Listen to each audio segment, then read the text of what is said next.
Yield to the gentle lady from the great state of Texas, the ranking member of the subcommittee, Ms. Crockett. Thank you so much, Mr. Chair. And Mr. Hauser, thank you so much for your service. I do want to make sure that we are clear on your credentials because you actually have them.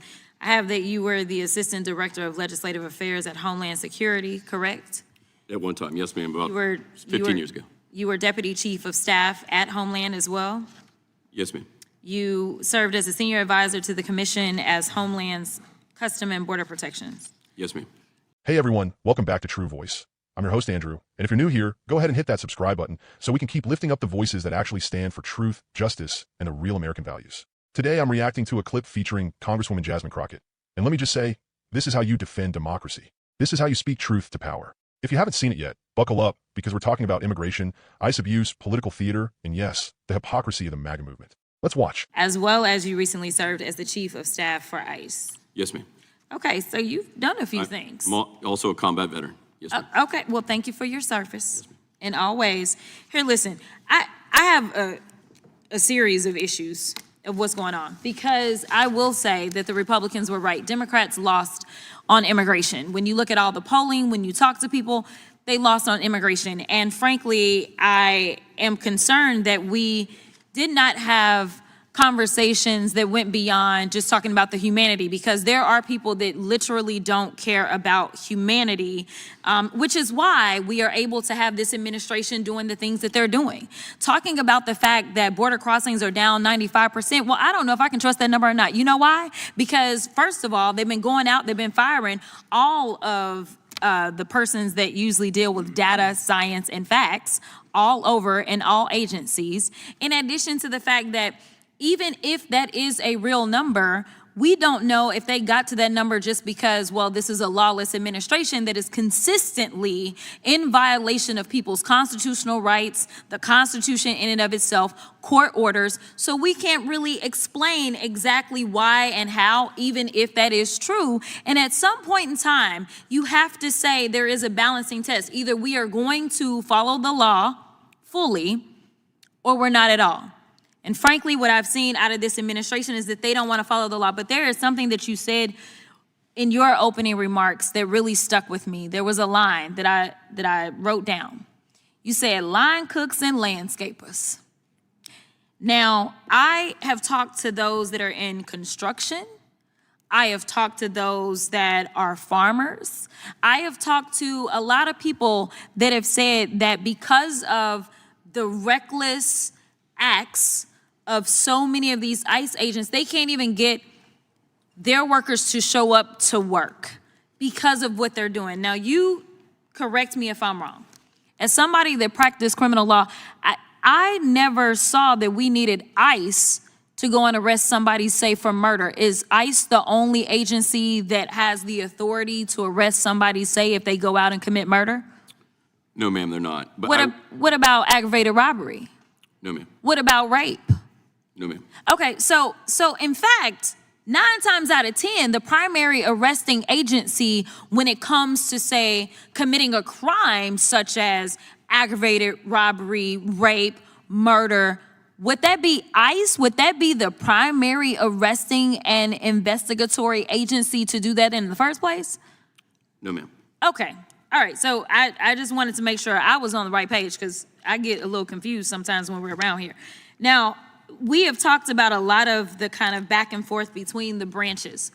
And this idea of checks and balances seems to escape certain folk in the chamber. And so I really want to ask you just a couple of questions to make sure I'm not the one that has lost my marbles. Who has the right to conduct oversight? Or let me ask you this way. Does Congress have the power to conduct federal oversight over detention facilities? Yes, ma'am, and quite frankly, a bit of confusion that I've been hearing today. Oversight by Congress is, of course, mandated by law, but additionally, oversight also not only in the immigration space protects the migrants, but also protects law enforcement and through public safety in making sure they have the resources they need.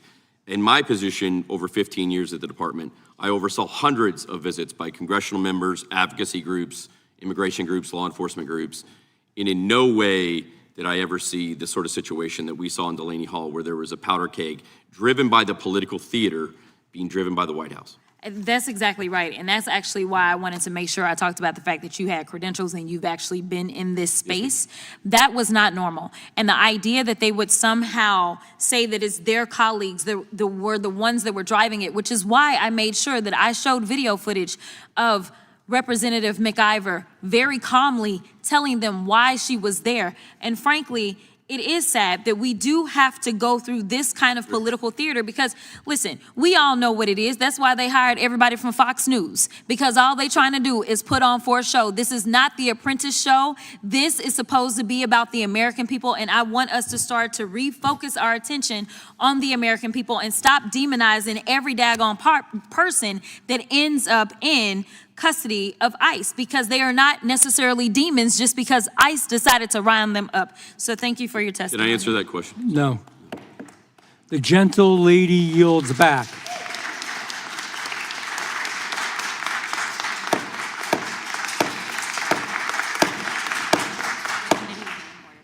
The committee. Okay, first off, respect where it's due.